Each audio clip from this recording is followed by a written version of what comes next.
We're going deep into enemy territory this time, lads.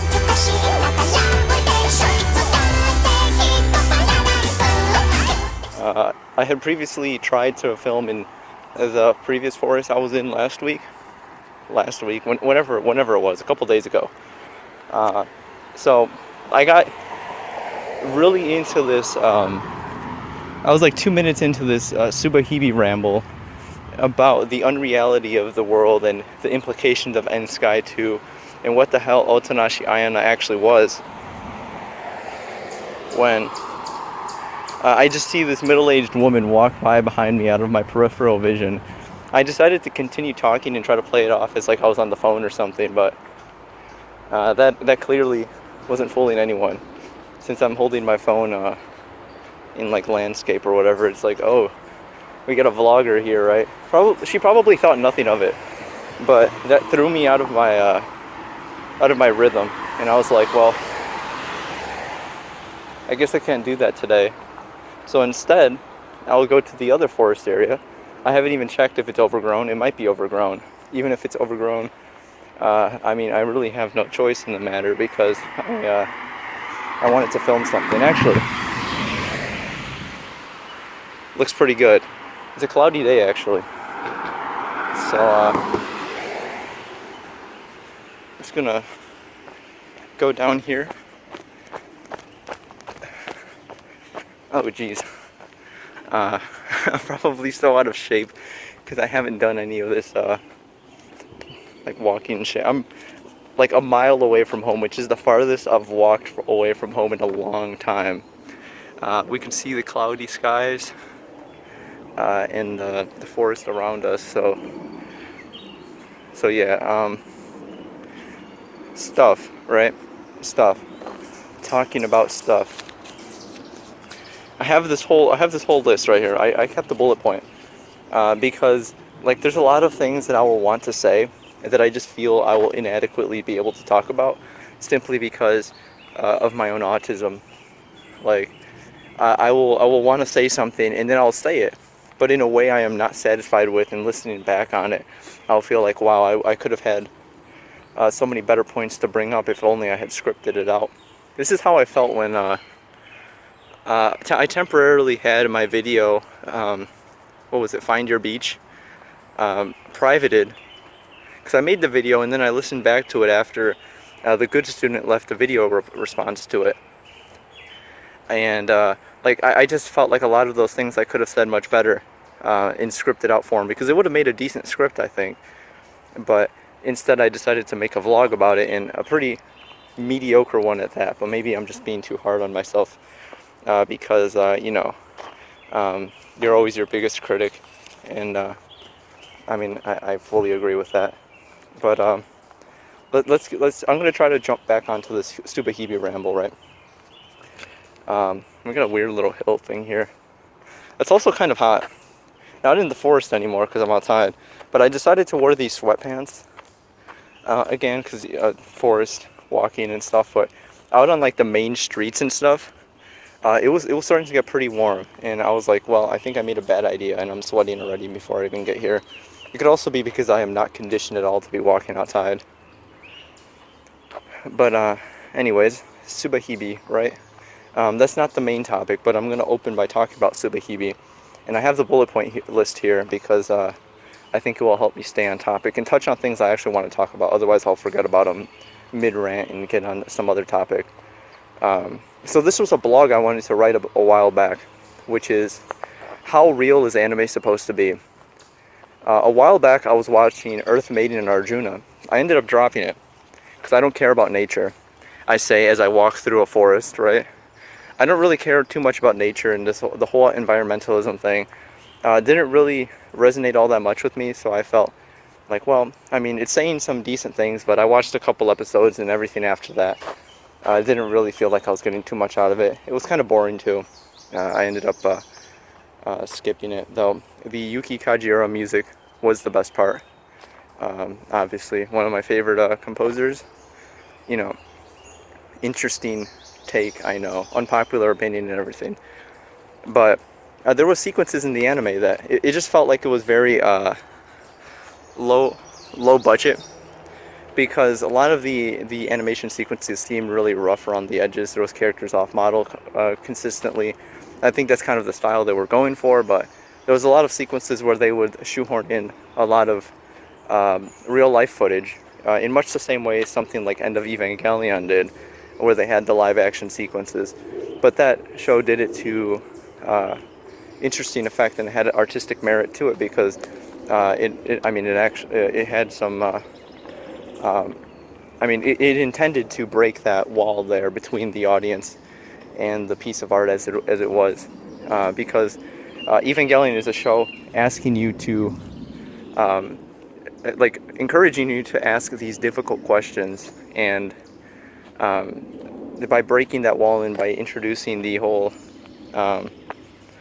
live action sequences, it's like removing the show just within the meta of anime, but putting it into the a broader scale of just reality in general, which is another reason why I'm filming this outside, because I felt like I could get a decent amount out of this by just being outside, because it adds to the some interesting effects here. Actually, there's something really cool over there, but what was I saying? Oh yeah, so I decided to go outside because I wanted to talk about the real world for a little bit, and what is its place within anime, because like I was mentioning before with Subahibi, this is really sketchy right here actually.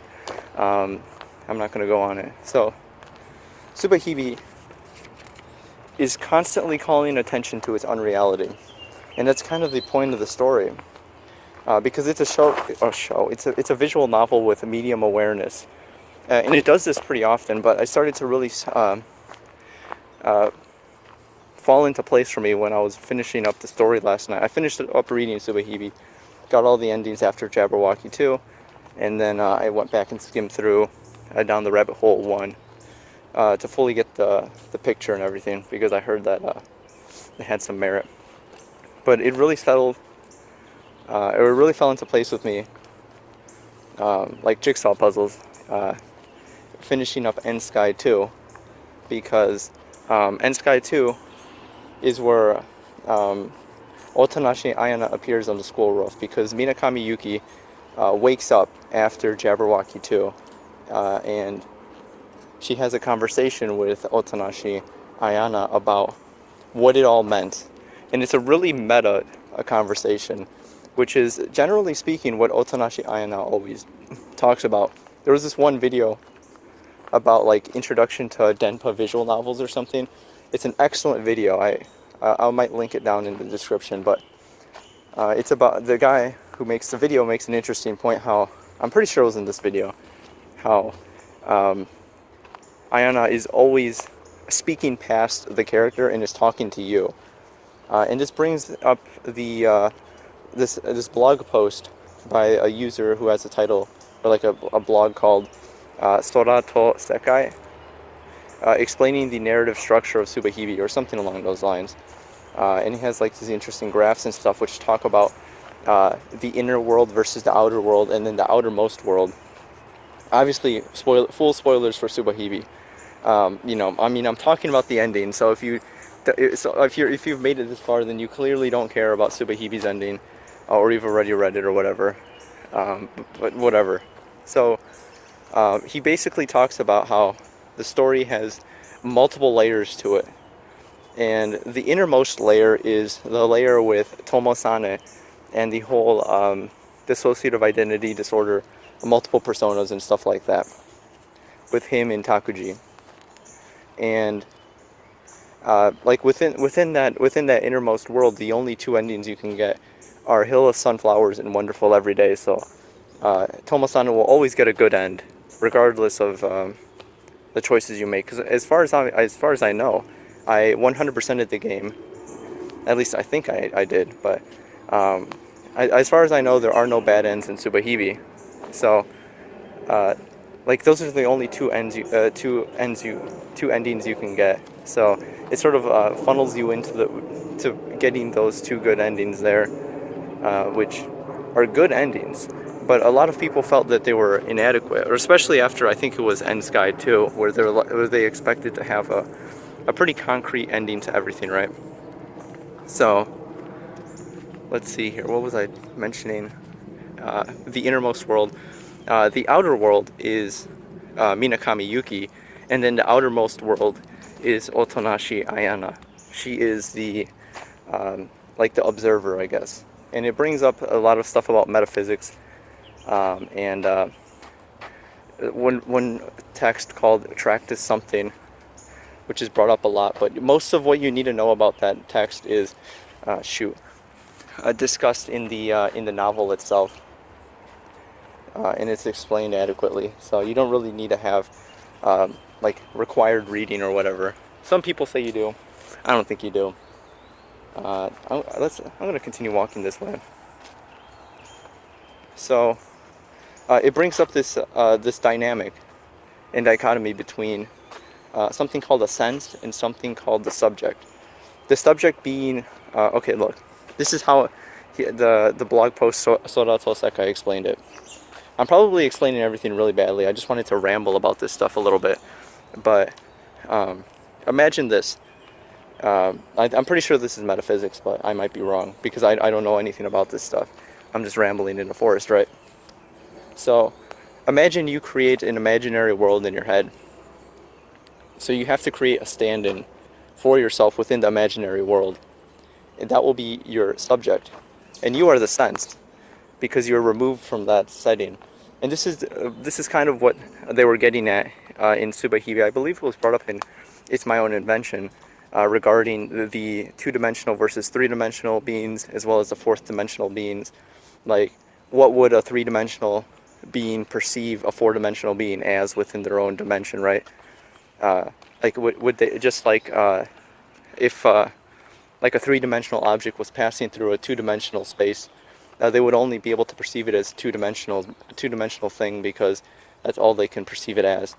And in that sense, that's what Otonashi Ayana is. She's the fourth dimensional being, not literally, but she is the outermost layer of the story. I'm going to get into that in a second.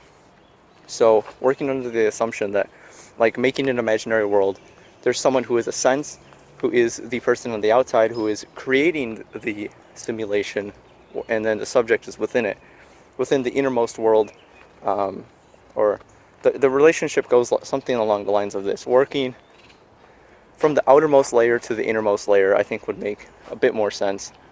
So you're a player, and you're interfacing with the game, and the Subahibi fully acknowledges this fact, and you are the sense, and Ayana is the subject. And it doesn't have to necessarily be you. It could also be Skaji, who originally wrote the novel. He is the person who is in the outermost layer, because it's his own reality marble, essentially, is what he's creating. And then working on from that, Ayana is the sense, and Minakami Yuki is the subject. And finally, Minakami Yuki is the sense to Tomo-san subject, which is perhaps why the Minakami Yuki personality was there. But a lot of it can't really be explained concisely. It's left up to interpretation, and even Ayana explains how there are multiple hypotheses which could be correct, as she brings up at least, like, what is it, like 7 or 8 in the ending, and doesn't really explains them all like vaguely, and expects you to draw your own conclusions, because that's what the story is about, and that's what I'm doing now. So, shoot, there's so many bugs around here. This is awful. So in that sense, the Subahibi is acknowledging the player as a character within the story, and it's acknowledging itself as a visual novel, as an eroge. And there's a lot of moments where it will break the fourth wall and make jokes like, haha, if this was a normal eroge, this would happen, or something along those lines. Which obviously can only be made if eroge exists within their world, which makes sense. But let's see, what else do I have here? So it's constantly bringing attention to the unreality of its world, in that there's things where they'll question if it's still a dream or not. It will question, how can this stuff happen?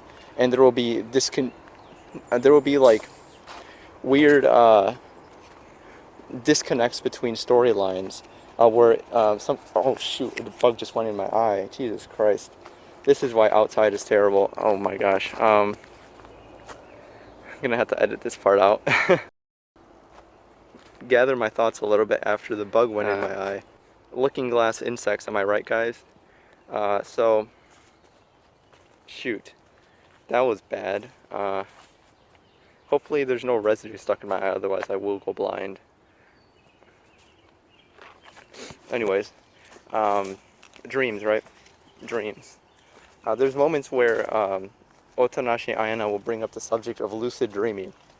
And there's a popular theory which states that the entirety of Subahibi is a dream, or it hinges on the fact that Ayana is schizophrenic and she's in a mental hospital, which is discussed in the whole spirit room thing. The spirit room being that amusement park ride they do. I believe it's in Down the Rabbit Hole, where they travel through like very mundane locations where no people are, but people should be, and there's like this weird thing going on, and it ends in a hospital. So this theory that Ayana is a schizo fully hinges on this thing right here, and there's a lot of evidence to support it. There was an interesting screenshot brought up in Sora Tosekai's blog, which where Takuji is explaining to his sister Hasaki, like Hasaki asks, "What game are you playing?" And in order to try to scare her away, he explains something like, "Oh, the story is about a ninja who protects his little sister, and there's also this like other spy person, and this is like a spy with schizophrenia or something, and what was it, like a spy with schizophrenia, and like the ninja who's protecting his sister rapes a spy with schizophrenia, and this is the dream the schizophrenic spy has in the mental hospital," or something like that, which is a throwaway line. I didn't really think too much of it at the time. I mean, but upon reflection, you can start to draw parallels between the story and the type of characters in it, because obviously Tomo-ni-san is someone who cares deeply about his sister and everything like that. So there's some interesting theories to be had there. A lot of people don't like this whole dream theory, or this whole Ayana is a schizo theory, because they feel like it undermines the story, which brings up the question, like, why do people care about like if it was just a dream or not? That's not really the point of it. That's devaluing the fact that dreams exist, right? I don't know if I want to go over there. This is like more Blair Witch stuff. I'm not sure if like animals were living in there or something, or it's just people who set that stuff up. But returning to the whole thing about dreams, right? That dreams are like a thing. There's the whole thing about what's his face? Freud, right? Freud and his dream analysis. You know, Freud the phony. A lot of people have gone on and explained how like a lot of Freud's things are just like baloney and everything, but this was played to a gag in Welcome to the NHK, where Misaki famously asks what Sato's dream was, and he just like, oh, you know, black serpent, apple being sliced by a sword, big gun, stuff like that, just a bunch of phallic imagery, and then Misaki blushes and it's adorable, right? So the fact that the story might be a dream is kind of inconsequential to the entirety of everything, because I think at the end of the day the dream did mean something, whether you want to admit it or not. Some people don't want to prescribe meaning to dreams, but I think there should be something, some sort of meaning that can be derived from them, because it's all your subconscious or unconscious thoughts, something like that. Things that you have in your mind, and your mind is like recollecting memories and whatever. No one actually understands that shit. This is just like mystical bullshit, right? But I think, at least from my own personal experience, a lot of the dreams that I do have can be prescribed some sort of meaning. I don't have sunflowers, but this is the best I can get. And there's not really much of a hill. Scatterbrain thoughts, right? So dreams, and like some of the dreams I do have, they have like people that I used to know and stuff like that appear in them. And when that stuff does happen, I feel like my mind is trying to tell me something about myself. Things that I had suppressed and I might not necessarily want to acknowledge are being brought to the table in the only place where they really can be brought to the table, which is in unconscious thought. So I've only talked about the first fucking bullet point. Holy crap! But basically, the fact that it was all a dream, or it was Ayana is a schizophrenic mental patient or something, I think is like besides the point. It doesn't really undermine the meaning of the story because the story did happen. You just read it. You are the most outer layer of the story, so it doesn't really matter if it's an imaginary world, because right now there's like 4 imaginary worlds right there. We have the Tomosane layer, and then we have the Minakami Yuki layer, and then we have the Otonashi layer, and then we have yourself. So it's only 3 layers, but those are just imaginary worlds. And I just find it interesting how Subahibi calls to attention the unreality of its world and constantly plays with that fact that it is self-aware that it is a visual novel, it is a story, it might be a dream. There's that choice in Endsky, or not Endsky, but after you get all the endings naturally from get all the endings of Jabberwocky 2, you can go back and select Jabberwocky and you'll see Otonashi Ayana on the weird transient school roof of building C, and she presents you 4 choices, and you can go back and experience the endings of the story. But the interesting thing is, if you click Still Dreaming, eventually you'll loop back into Down the Rabbit Hole 1. You go back down the rabbit hole quite literally as Minakami Yuki to experience everything again, and the story repeats itself because it's a story that will only give good endings for Tomosane, who Yuki is trying to direct in a good direct towards the good ending or whatever. So I've kind of rambled about this a lot. This was probably all wrong, but that's kind of the things I've gathered. But essentially, Ayana is talking to you. She's constantly breaking the 4th wall and is speaking past whoever it is, because she is speaking. Like in some instances, she will be speaking to Minakami Yuki or Takuji or Tomosane, right? But in all actuality, she's just talking past them, because in one sense, she's just talking to you.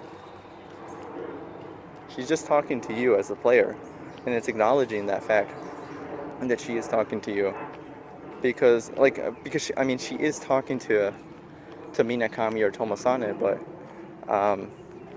is she really though? No, because she's talking to you, because you are the sense to those people. So it gets really meta, and it gets kind of interesting. I'm clearly not smart enough to understand everything about it, but I don't think no one really does. So it's just kind of interesting, you know?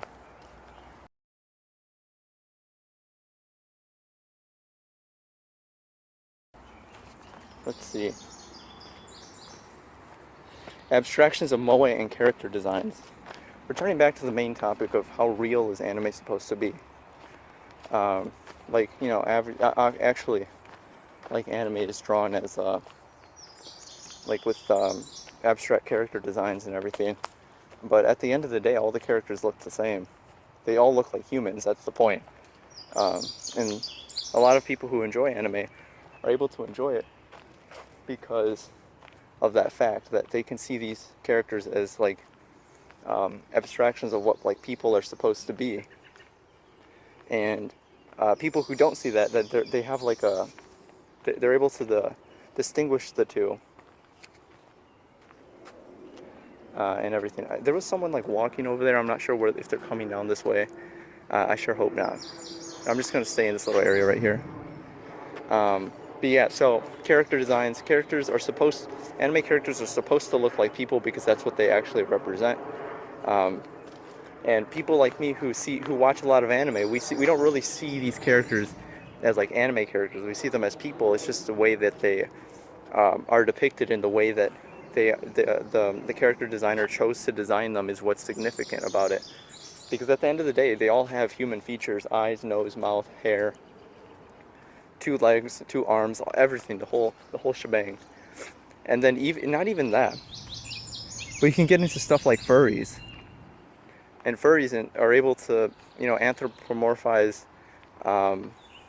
like creatures and stuff, and give them human-like qualities. But not even that. Like if you get into the deep furry shit, you just see like literal foxes and stuff. But there's reasons why people like animals is because they can see human-like qualities in them, or they can see signs of intelligence, which is what's important, right? So, but once you get more into the moe stuff, the abstraction increases between, like a standard, like I'm not going to say standard, but a more realistic character design, something you might see in like Ghost in the Shell standalone complex, versus something like Lucky Star. They're both clearly supposed to represent humans, but one of them is more far removed from that fact than the other. And this is why there's a bit more of an abstraction with moe. Moe is, you have to have a high IQ to understand moe. And this brings up this brings me to Madarame Harunobu's famous hentai rant in the first season of Genshiken, in which he talks about like people who, like, it's not people who watch hentai and read doujinshi and stuff that are mentally ill. It's the people who can't acknowledge these things as porn, because like he brings up this thing where like humans have been doing this the entire time, like making drawings and stuff, and he draws on the whiteboard like two triangles like that and then another triangle right there, and he's like, what do you see? And then there's like a W and a V or something, or like just some squiggle lines, and it's like, no, if you use your imagination, this is what you actually see. It's the female body. So this is kind of what I'm talking about with this, like people who are able to use their imagination can see something here. It's a very minimalist representation of what the actual thing is, but the people who aren't able to see these things as anything but cartoons are the ones who are the non-otaku. The otaku are the ones who are able to use their brain, or not necessarily use their brain, but find it easier to apply and understand these characters, because they might be people who don't really connect with real people, and it's easier to understand anime characters. That's why I think there was a whole argument to be had about why do people who have autism enjoy anime so much. Well, it's because anime, like the anime characters, they have very expressive faces and eyes that are easier to understand, especially to someone who doesn't really understand human emotions. So that's kind of why that's there. So like if anime characters are supposed to represent real people, then why is anime considered escapism? Actually, that's kind of a bad argument. That's kind of a bad argument. Is anime, like, the point is where does anime fall into reality? Because there on one hand, we have people who don't want to acknowledge anime as reality, and we have other people who do want to acknowledge anime as reality, and we got like tulpas and shit. But then we have other people who are somewhat hesitant and on the fence about this, and I think those people are like, that's probably the majority. Like a lot of people like to cherry pick things, that they were like, oh, the characters and the themes and the meanings of this story are real, but anime isn't real, right? Anime's not real. There's no way anime can be real, because it's anime. It's on my TV screen. You know what else is on your TV screen? Film. And not even on your TV screen, but like reading books and stuff. This is like the whole thing about like fiction. Where does fiction lie?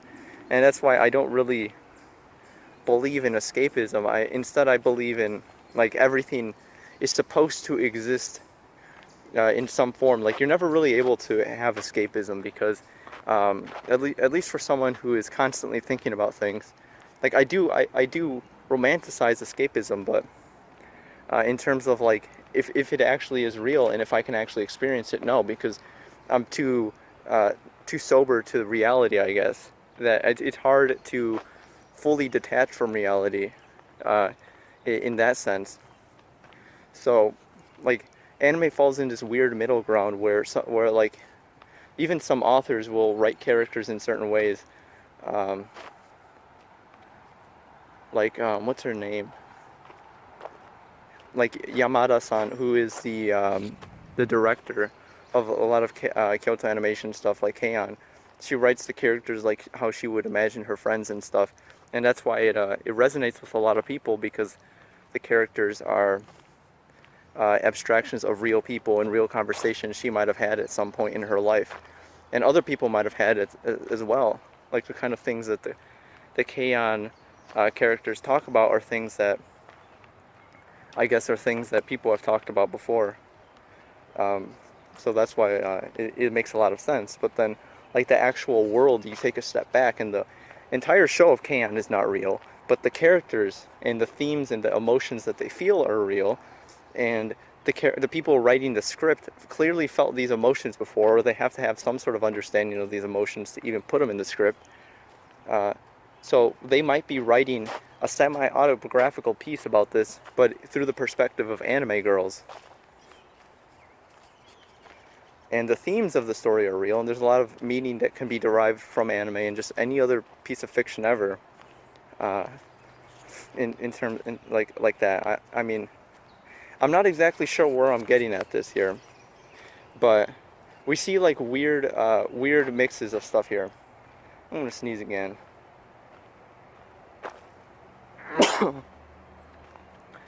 But like the mangaka Inio Asano, who is famous for stuff like Oyasumi Punpun, he will use like real photographs as backgrounds, and a lot of people, like manga purists, aren't really too happy about that. I was kind of disappointed because I thought he drew everything, but I mean, how much does that really matter? Kind of, but like he's doing his own thing. He's going out and taking the photographs himself, so that's kind of has merit and whatever. But I still don't really agree too much with that whole thing.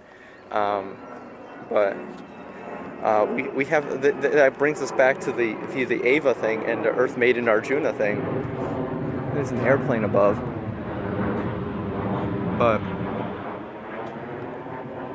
like, what place does live action have with an anime? And this is what originally got the ball rolling. It started with Arjuna, and then it continued with Subahibi, and now we're here. So why was live action used in Arjuna? The reason it's used in Arjuna is because Arjuna is supposed to be real. Evangelion is supposed to be real. Or if not, the show is real, but what they're trying to tell you is real. What Anno was trying to tell you with Eva, he wanted you to apply to your actual life, and the lessons that he learned throughout his own life, combating his own depression and reaching an understanding of the world. He wanted his characters to convey these things, and that's essentially what a lot of characters surmount to. They're just vehicles to convey certain emotions within fiction, or there's vehicles to progress the story in a certain way. But in the case of Eva, they're supposed to be different representations, or different like aspects, or different how would you say it? Yeah, different aspects of Anno's personality. I mean, I'm not sure if that's exactly what they represent, but they're different. They just represent different types of people, and everybody has a character they relate to the most. Some people really relate to Shinji. Some people don't. They think he's a crybaby. But that's the thing about characters. Characters are interesting.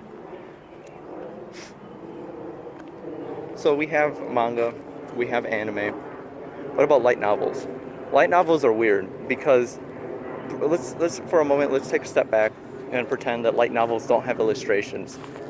They wouldn't sell, right? Light novels don't have illustrations because that's the meme that illustrations sell the cover sells the light novel, right? But let's say they don't, like a web novel, for example, without illustrations. What makes it anime? What makes it otaku? The easiest explanation is that the archetypes that are there and the type of story that they're telling in the serial type of web novel publication lends itself well to otaku stuff. But there's a lot of light novels, like for example Spice and Wolf. I think it was originally released someplace in North America, and they have like this really shitty like romance pulp fiction piece of shit cover with like a kind of a real girl on the cover to represent Hollow. They replaced the illustrations for this. I'm fairly sure this was real because I've seen these on eBay. But like, they changed the cover and they might have removed the illustrations because Spice and Wolf can ostensibly be marketed towards normal people who just kind of like medieval economics, or just economics in general, or just medieval stuff, or Fox Girls based. But like, Spice and Wolf can just is about real people. It's just they are personified through anime characters within the illustrations, because obviously that helps it sell and it defines its market demographic of otaku. If you get a light novel and you remove the anime characters from it, some light novels actually, stuff like, let's say like Boogie Pop, for example, or the Monogatari series, or Zaragoto, pretty much anything Nisio Isin has written probably can do this. They maybe I'm gonna be reserved about that, because he does like to subvert a lot of things, a lot of archetypes. But let's just say, for the sake of argument, Boogie Pop, because I think Boogie Pop would fit the best here. If you remove the whole anime stuff about it, it can essentially be just a regular story, a regular weird pulp sci-fi fantasy story.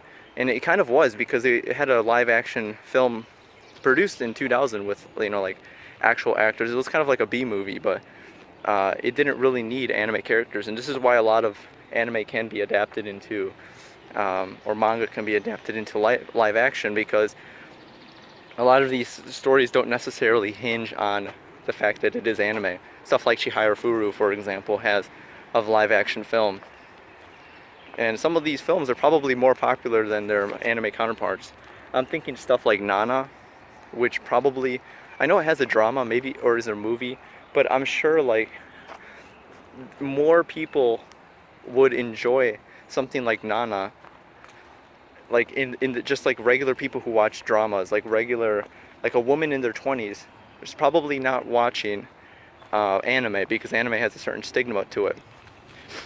Not necessarily manga. Manga is more appreciated over there in Japan, but in terms of like watching a live action film, for example, there's also this other interesting example, which is White Sonata. White Sonata is, holy crap, I don't know what that was.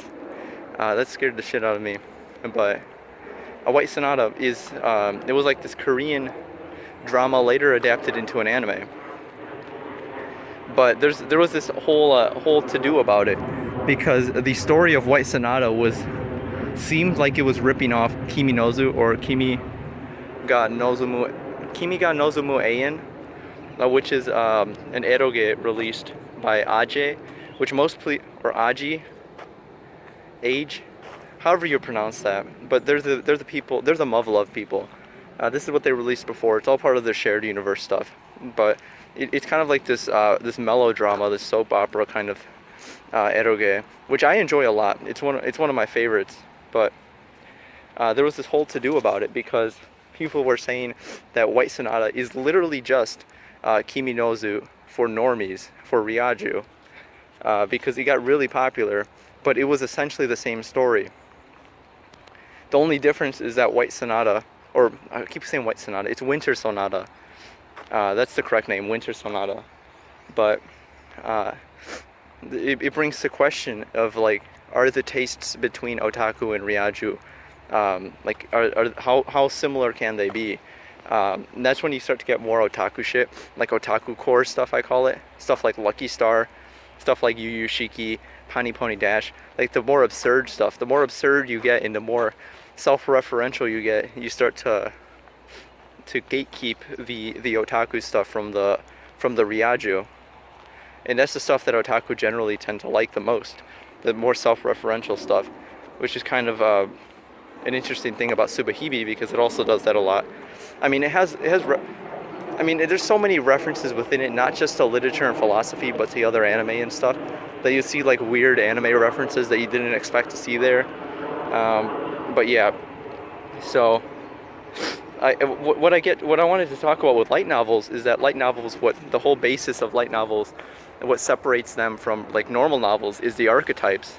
It's the anime archetypes within them that actually define them as that. So to extend that argument further to anime, because we have anime adaptations of light novels, the reason it's kind of like this incestuous thing that it was. Light novels originally started with stuff like Vampire Hunter D and stuff, but later gained popularity with like Boogie Pop Phantom, and then eventually into the 2000s with Nisio Isin and Type Moon stuff, Kyoko Nasu. But then later we started to get more otaku shit, like Zero no Tsukaima, which started to be made for otaku because otaku enjoyed these things, stuff like Vampire Hunter D, Boogie Pop, Nisio Isin stuff. Nisio Isin being important because he liked to commentate a lot about the current landscape of like otaku archetypes and stuff, and like to break the fourth wall a lot. And he was like in much the same way that Subahibi was very. I'm reserving. I don't want to say postmodern. I always don't want to say postmodern because I don't fully understand it, but it's one of those pieces of art that is self-referential. It is not self-referential, but is medium aware, and will call to attention the fact that it is a piece of art, and where it falls snugly within the meta of like all the other art that it's commentating on and its place within it, and the fact that it is like a book or whatever. So it's just all about archetypes. And that's really what defines anime as anime. It might not necessarily be the characters, but it's just the whole style of it. That's why tokusatsu stuff are enjoyed a lot by otaku, because you see like things within tokusatsu anime or tokusatsu live action shows that are, I guess, like very anime. I haven't really seen too many tokusatsu, so I'm not going to commentate on that too much. So I'm going to kind of put a bookend to that right there. And holy crap, I've been rambling way too long. So I'm going to wrap this up. Light novels, they're nothing without their illustrations. That's a lie. They have the anime archetypes. And do archetypes define anime? Yes, I guess. It's partially the style, but I would say, like, from the outsider's perspective, it is the art style, but the art style is not what defines anime, because there's so many anime with radically different art styles that you can't really say that's an anime look right there, because even within the current season there are different anime, let alone throughout different eras. Everything looks different. They've always had different inspirations and what was popular at the times. The art of the anime reflects what was popular at the time. So it's all about the archetypes, and it's all about the well, at least for otaku, it's the otaku stuff. It's the databasing. This is too broad of a topic. I probably should not have talked about in a vlog, right? This is probably really scatterbrained. Anime is real. That's the conclusion. Walking home, I'm gonna see, you know, Hiragi Kagamin. Just like walking, I'm gonna say hi to her, and whatever. It's gonna be really based. But you know, there's gonna be like a buzz, and then I'm just gonna see an anime character appear and be like, oh yeah, this is normal. It's just not one of my delusions. This is actually real. So that was probably really scatterbrained. This was the other forest, which is pretty big, actually, and I know it goes further. It goes really far over there, but you know, I guess that was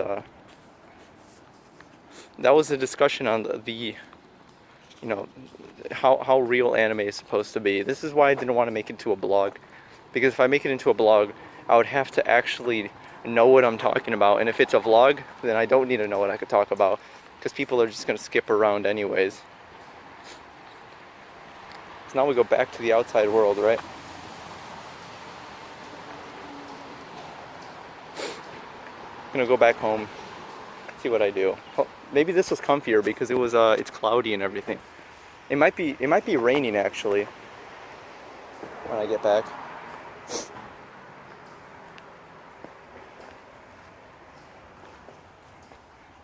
And if it does rain, that would be interesting, because it would make for some interesting emergent gameplay. But I think I'm going to end it there.